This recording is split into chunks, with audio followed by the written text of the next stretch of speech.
The American Political System, explained in 10 minutes.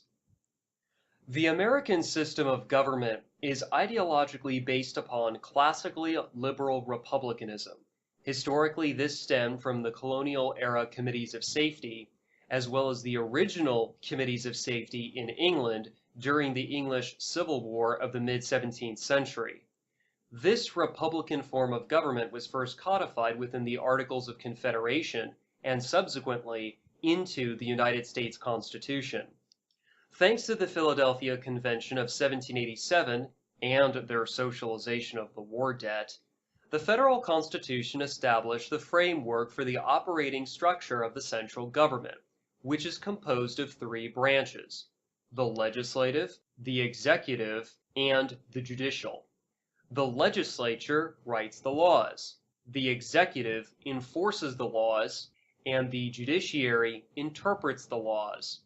You probably recognize each of these branches as the United States Congress, the United States Presidency, and the United States Supreme Court, respectively. These three branches of the federal government are constructed as such so as to provide for a separation of powers, which in England had been originally concentrated in the monarch, and then later distributed between the English monarch and the British Parliament only. Uniquely, the American system of government decentralized political power even more so, as intended by the framers. This separation of powers also enjoys checks and balances, which means that if one branch becomes tyrannical, then one or both of the other two can act to halt the misbehaving branch from getting too much out of control. You must keep in mind that the separation of powers are not just horizontal, but also vertical, by which I mean that each American government has its own three branches, generally speaking. State governments have their own legislatures, governors, and judiciary. County governments have commissioners, sheriffs, and courts. Municipalities, that is, city governments, commonly have city councils, mayors, and judges. Yet, the reality of the situation is that the three branches of the federal government, the Congress, the President, and the Supreme Court, begrudgingly cooperate with each other. For example, the President can propose laws to the Congress, and the Congress will pass those laws because it will allow them to not only keep their seats, but also bring pork, that is, stolen loot, back to their own congressional districts. Similarly, the Congress can delegate to the President some of their enumerated powers that were reserved for their use only by the Constitution, such as instead of declaring war, the Congress delegates to the President a loose authorization to send troops to kill overseas with no identifiable enemy or goal being declared at all, in blatant violation of the Constitution. Lastly, if the Supreme Court and their inferior courts simply rubber stamp everything that the Congress and the President do, then there is certainly no separation of powers, because not only do these judges refuse to perform judicial review, but they'd rather exercise constitutional avoidance by dodging the constitutionality of a matter brought before them for a ruling decision. According to the Constitution, these public servants acquire their public offices in noticeably different ways. Supreme Court judges are nominated by the President and then confirmed by the Senate. Judges of both the Supreme Court and the inferior courts are not elected. Article 1 says that the Congress, which is a bicameral, two-house legislature, are elected to their public offices. But the original intent of the framers conducted these elections in noticeably different ways. The House of Representatives are popularly elected by the voters within their congressional districts. Just to be clear, by the concept popular vote, I mean the purely democratic function of the citizenry casting ballots for candidates who, upon winning their respective elections, assume their public office. However, the Senate were elected or appointed by the several state legislatures. Yet, unfortunately, this was altered by the ratification of the 17th Amendment, which means that now federal senators are popularly elected by voters. Before, the citizenry were incentivized to care about whom was elected to be their state legislators, because they in turn would choose the U.S. senators.